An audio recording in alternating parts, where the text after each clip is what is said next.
Hi guys, magandang araw sa inyo. Magluluto ulit tayo ngayon. Tama na muna yung ating paggagala at tayo magluto muna.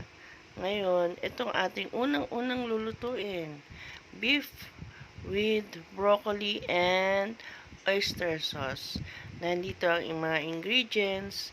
Ayan yung bawang, sibuyas, syempre ang ating oyster sauce, ang broccoli at beef, mantika, toyo at ating flour, ating arena.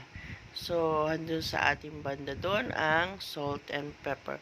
So, hiwain ko muna sila guys. Pakita ko sa inyo after that.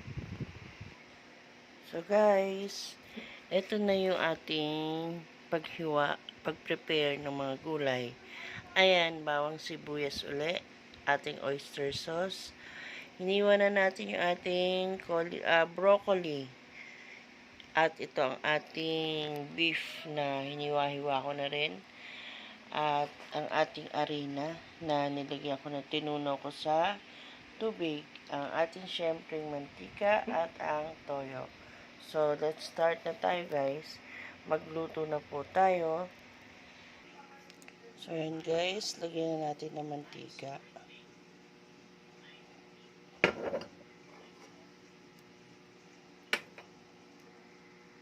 Isunod na natin yung ating sibuyas.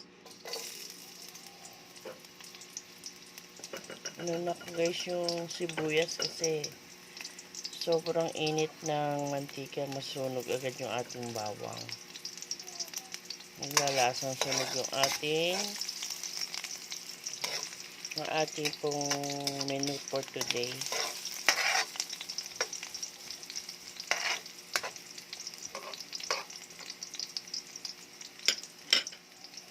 So, ayan guys, lutuin natin maigi. So, sunod natin tong bawang.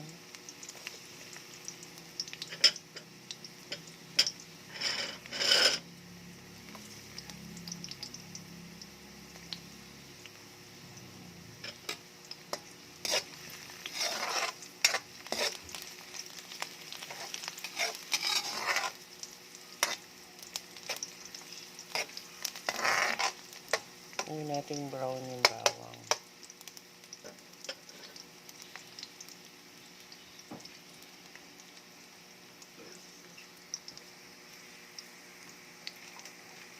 Ayan guys, brown na siya.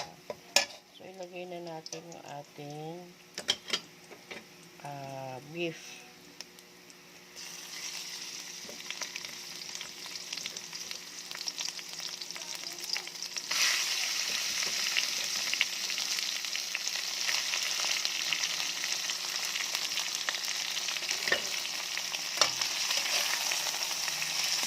Haluin natin.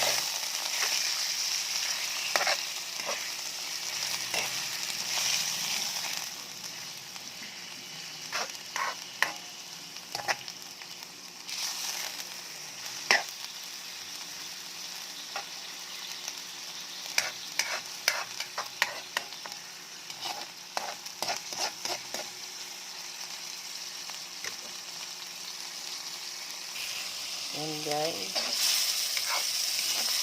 tingnan natin yung lakas ng apoy. Medyo hinaan natin. As in, tingnan natin yung ating beef.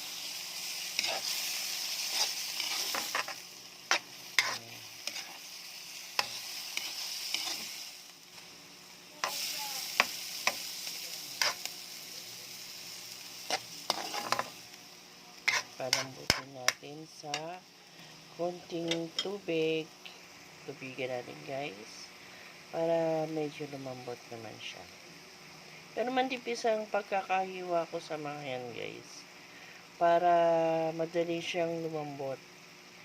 Pero lagyan natin ng tubig bago natin ilagay yung ating gulay. Ayan guys, lalagyan ko siya ng konting tubig. Para isang mangkok na maliit lang yan guys, yung inilagay ko. So, pakuluin natin. Papalambutin lang natin itong baka. Saka natin ilalagay yung ating gulay. So, takpan muna natin guys yung ating baka.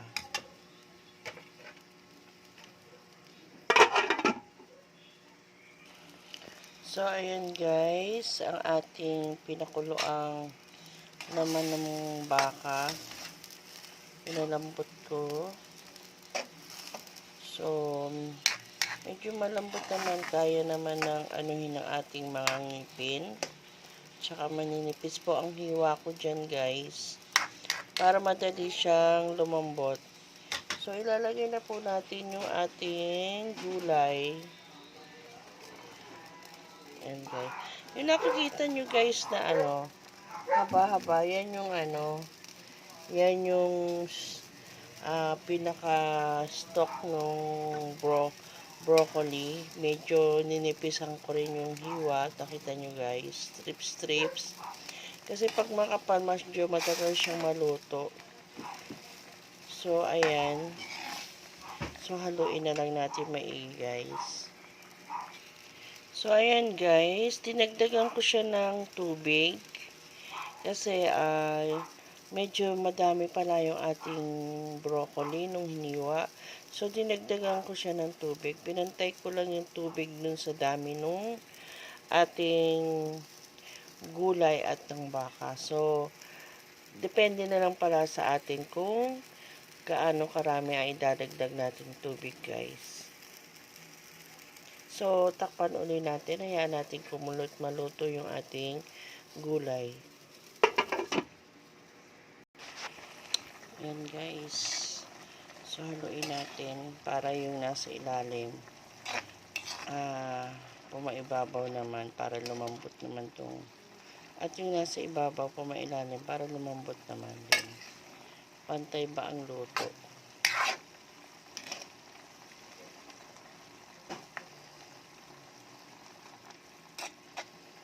So, ayan guys.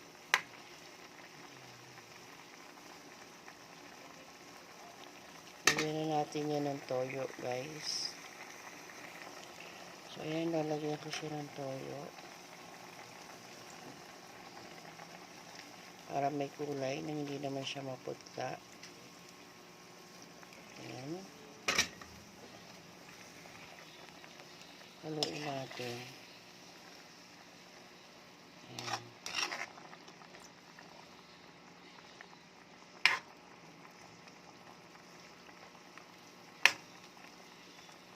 Ilulubog ko guys yung ating gulay para maluto maigi. Kasi itong mga anak ko ayaw naman ng half cook. Gusto nila luto talaga yung gulay. So, depende na lang sa inyo guys kung gusto nyo ng half cook sa gulay. So, dito kasi sa bahay, ayaw nila ng half cook. Gusto nila ay luto ang gulay. So, ayan guys, nilagyan ko ng toyo. Susunod ko ang ating oyster sauce. So, ayan guys, nilagay ko yung oyster sauce natin. Medyo matamis-tamis na to guys pag nilagyan na ng oyster sauce.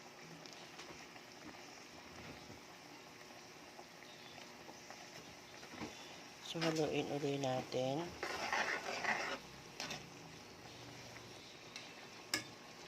Ayan.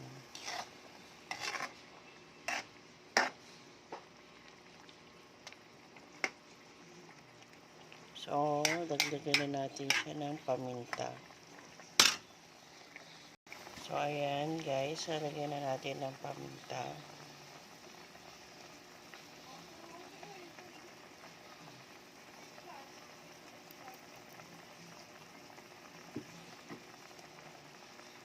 Ayan.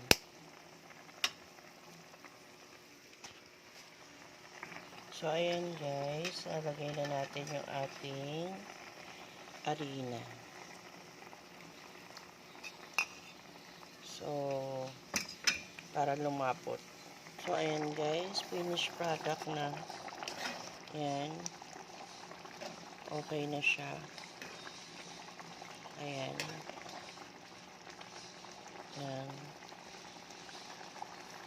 Medyo lumapot lang. Hindi ko gaano dinamihan yung ating arena. Ayan, ganyan lang kalapot para sa akin.